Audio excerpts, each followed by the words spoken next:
There are things that you'll notice about the fry scream as you get more comfortable with executing the style with time. When it's appropriately balanced, even though, like I mentioned, it's not the same as a whisper, there is a bit of an airy quality to this. There's a bit of air moving around in there because the vocal cords are relaxing so much that they're allowing more air to travel through. Because of that, we do need to be careful because the overuse of air is the most common form of poor technique that does lead to injury. So more airy types of styles need to be handled with care. It doesn't mean that this is going to just wreck you. It just means you need to be mindful and be smart about it when you're using it.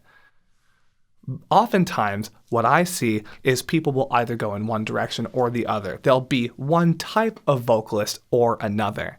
My recommendation is to use everything you want, use everything out there, because that will give you more options in the moment so you're not just locked into only being able to do one thing or another. For example, some people tend to stray away from the fry sound because they don't like that it's kind of airy or hollow, or they kind of can't get it to expand. They feel like the only way they can get the sound out is to push and squeeze through it. And that's many people. But as I've demonstrated, if you can relax your way into it, you can turn this into a plethora of sounds. It's going to have a bit of that more empty mid-range in there because it's way more on the extremes when it comes to the overall frequency spectrum that you're taking up when you make this sound. So it's just understanding that different types of distortion and different types of screams take up a different amount of space around you, if that makes sense. Now, as long as you keep loose, like I said, you can increase the overall tone of this sound to bring it from just the fry vocal register into the fry vocal scream. And turn that into stuff and make it usable in context with what you're doing. Now, because I'm resonating and because I'm directing the sound very appropriately, I do gain some power with the sound. However, what you'll notice is this is still very manageable. It's not that much louder, if louder than my speaking voice at all.